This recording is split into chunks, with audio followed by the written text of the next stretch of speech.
The Eco Electricity Distribution Company and the Ibadan Electricity Distribution Company have announced blackouts in some communities under their jurisdictions following flooding due to heavy rainfalls. Hi, welcome to What's Happening. These are our top 10 stories countdown today. At number 10, the Ebola outbreak in the Democratic Republic of Congo has now claimed 600 lives. Figures published by the World Health Organization showed Thursday, only 3 days after the figure topped 500. Updated numbers issued by the UN Health Agency showed there have been 1,759 confirmed cases in DR Congo since the outbreak was declared in mid-May, including 600 confirmed deaths. 2 other people have died in neighboring Uganda, where 17 patients have recovered out of 20 total confirmed cases. The WHO's figures for the DRC, which comes from the health authorities in the vast country, show that the outbreak there has a case fatality rate of 34%. A total of 285 patients in the DRC have recovered, while 304 suspected cases of the viral hemorrhagic fever are under investigation. At number 9, Manchester United have agreed a deal worth up to £50 million to sign Chelsea midfielder Andrey Santos, according to multiple British media reports. Although neither Manchester United nor Chelsea has officially confirmed the transfer, Sky Sports late Wednesday reported that Manchester United have agreed a £50 million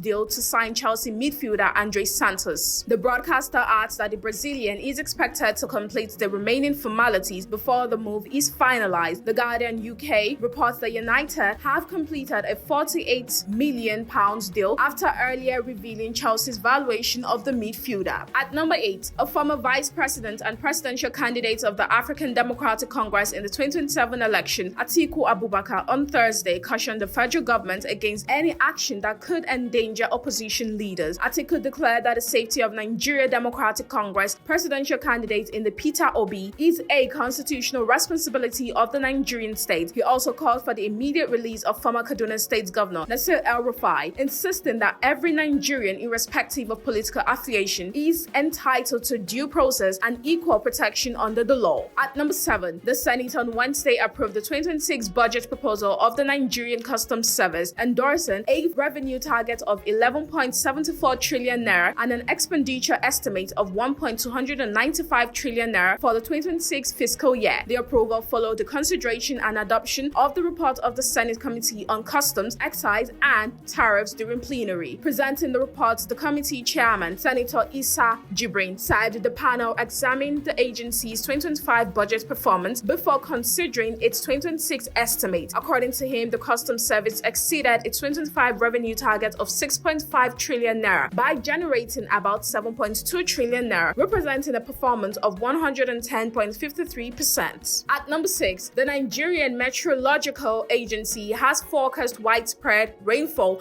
and thunderstorms across most parts of Nigeria on Thursday. The agency announced the weather outlook in a post on its official X account on Wednesday. According to the forecast, the wet weather is expected to affect states across the northern, central, and southern regions, with thunderstorms, moderate rainfall, strong winds, and reduced visibility expected in several locations. NIMET said northern Nigeria will experience patches of clouds on Thursday morning with chances of thunderstorms accompanied by light rainfall over parts of Gombe, Bauchi, Kaduna, Adamawa, and Taraba states. At number 5, the Minister of Defense, Christopher Musa, has said Nigerian soldiers now earn a minimum monthly salary of 100,000 naira following a recent review of their welfare by the federal government. Musa disclosed this during an interview on News Central on Wednesday, ahead of its broadcast on the NC exclusive program on Friday. The former chief of defense staff also stated that the military remained underfunded despite the improvement in personnel welfare. Responding to a question on whether the current defense budget was adequate, the minister replied,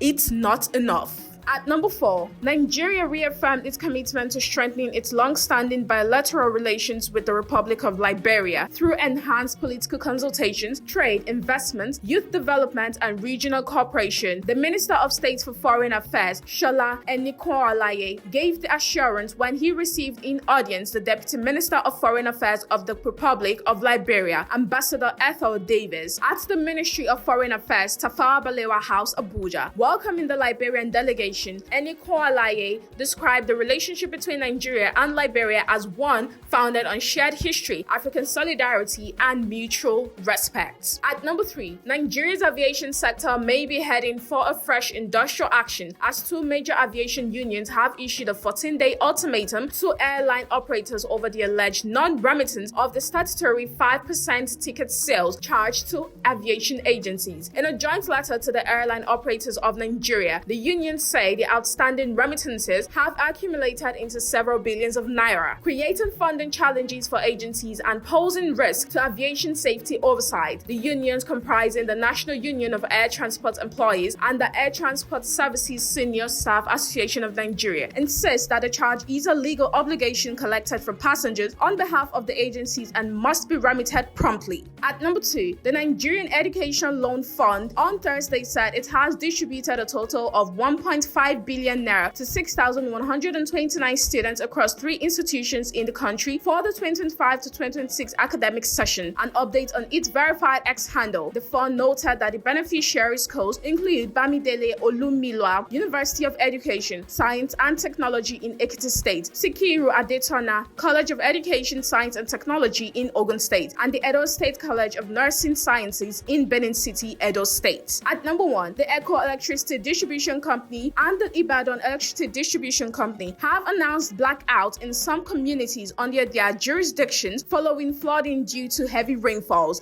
A Wednesday statement by the EKEDC noted that electricity allocation to its network had been reduced following the outage of the Oshogbo to Ikeja 330 kV transmission line and the Benin to Egbin 330 kV transmission line, forcing load shedding across some of its business units. That's all for today. See you next time on What's Happening.